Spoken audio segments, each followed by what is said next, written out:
Sud Radio, le journal des sports. Bonjour Jules Boscherini. Bonjour Maxime, bonjour à tous. Le journal des sports ce matin avec une actualité sportive chargée puisque c'est la Ligue 1 et Classico olympique de Marseille, Paris Saint-Germain. C'est ce soir et ça se passe au Vélodrome. Avec un coup d'envoi prévu à 20h45 et si le classique du football français est encore incertain dû aux conditions climatiques qui planent au-dessus de la cité phocéenne, la Ligue 1, elle, semble bien retrouver des couleurs côté diffuseur. Fini les tracas de la saison passée et après 5 journées, les voyants de la chaîne Ligue 1+, sont-ils au vert? L'occasion de faire le point avec Louis-Marie Valin de l'Observatoire du Sport Business. Bonjour Louis-Marie. Bonjour Jules. Alors le championnat a débuté il y a un peu plus d'un mois. Où est-ce qu'on en est du côté de cette nouvelle chaîne Ligue 1+?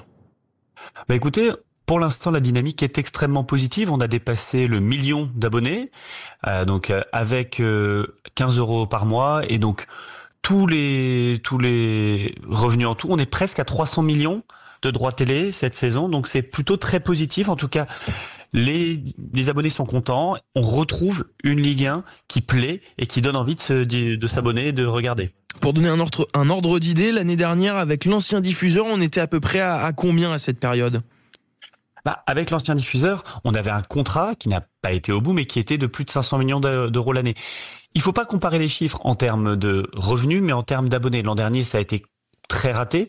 On était à moins de 500 000 abonnés à la même période. Et surtout, il n'y avait pas de dynamique positive en termes de contenu, en termes de retour qualitatif, j'ai envie de dire, par rapport à ce qui se fait aujourd'hui, qui a l'air beaucoup mieux fait, en tout cas beaucoup plus positivement accueilli par les abonnés. Oui, en parlant de qualité, là, on est à la 5e journée, elle a été marquée par 2 derbys hier, il y a aussi le Classico ce soir. Est-ce que les belles affiches de ce week-end ont permis aux diffuseurs de récupérer de nouveaux abonnés ? Écoutez, on n'aura pas les chiffres du week-end tout de suite, mais effectivement, ce qui, en tout cas, donne envie aux gens de s'abonner, c'est le prix plutôt raisonnable et surtout les contenus qui sont positifs et qui, en tout cas, permettent aujourd'hui aux diffuseurs de convaincre sur sa qualité, ce qui n'était pas sûr, à sa capacité à créer du contenu de bonne qualité. Et pourtant, malgré ce bon départ, l'économie des clubs de Ligue 1 repose toujours sur la Ligue des Champions. Et qu'est-ce qu'il faut faire pour retrouver une compétitivité avec les autres grandes compétitions ? Là, le problème, c'est ce que je vous disais, c'est que malgré ce bon départ, malgré le fait que on soit dans une situation beaucoup plus positive que celle qu'on a connue les dernières années, on reste très très loin des chiffres que peuvent atteindre les grands championnats à l'étranger. Aujourd'hui, avec 1 million d'abonnés, on serait donc avec 80 millions, 100 millions à répartir entre les clubs, ce qui est loin d'être suffisant. Quand on voit les droits télé des autres championnats, en Italie, c'est plus d'1 milliard qui vont se répartir cette année. Donc quelque part, il va falloir quand même un jour, si on veut retrouver ce niveau-là, retrouver un diffuseur puissant qui soit capable de mettre beaucoup plus d'argent sur la table. Aujourd'hui, on en est très loin. Ouais, et seul l'avenir nous le dira. Merci beaucoup Louis-Marie Valin de l'Observatoire du Sport Business. Merci beaucoup à vous. Et puis le rendez-vous est pris, on le disait en début de journal, mon cher Jules, du côté du stade Vélodrome. Mais hier, il y a aussi eu quelques matchs, dont des derbys. À commencer par le derby breton entre Nantes et Rennes, qui s'est soldé par un match nul de partout. Mais le derby qu'il ne fallait pas manquer, c'est celui du Nord. Et c'est Lens qui l'emporte haut la main 3-0 contre Lille dans une ambiance de folie que vous pouvez entendre. C'était à l'issue de la rencontre et c'est avec des sensations et des émotions retrouvées que l'un des buteurs de la rencontre, Florian Thauvin, est apparu en zone mixte. J'avoue que celle de ce soir, elle est particulièrement forte parce que je reviens dans mon pays, je suis très attaché à la France. C'est un derby, on connaît aussi mon histoire avec Lille, donc ce soir c'est un moment particulier pour moi.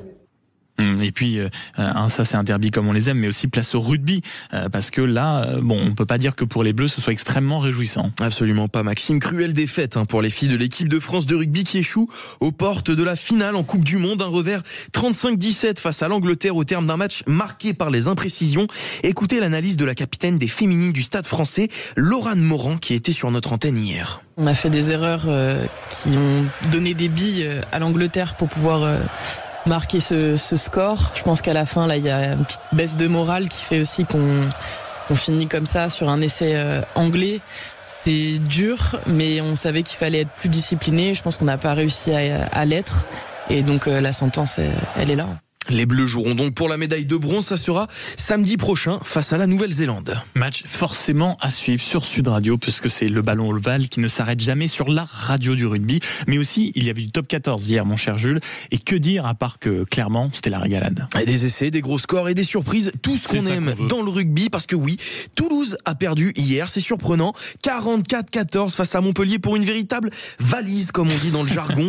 Un exploit du MHR à la maison, rendu possible grâce à une première période magique ponctuée de 4 essais, dont celui de la recrue australienne Tom Banks. Rémi Dos Santos au commentaire. Et on passe à l'immédiat à toute vitesse avec Cadeau qui trouve le soutien de Tom Banks. Tom Banks plein axe dans les 22 qui résiste à un plaquage, à un deuxième et qui va aller dans l'embut. Et déjà le troisième essai. Incroyable action collective des Montpelliérains. Ils ont récupéré le ballon sur la ligne médiane, côté gauche, côté droit pour eux. On est allé dans l'autre sens et derrière la course folle de Tom Banks qui a résisté à Blair Kinghorn pour inscrire le troisième essai. Le Polo, il voulait tout dire. Et le MHR qui glane au passage son premier succès de la saison. Et parmi les autres résultats, on notera l'écrasante victoire de l'UBB sur le promu Montauban, 71-24. Le match fou entre le Loup et Paris avec un succès 42-37 pour les Lyonnais, mais aussi la première victoire pour Clermont, 50-27 face à Pau. Et dernier match ce soir, 21h05 à Mayol, entre le RCT et le Stade Rochelet. C'est ce qu'on appelle un journal des sports complet. Merci beaucoup, mon cher Jules Bosquet.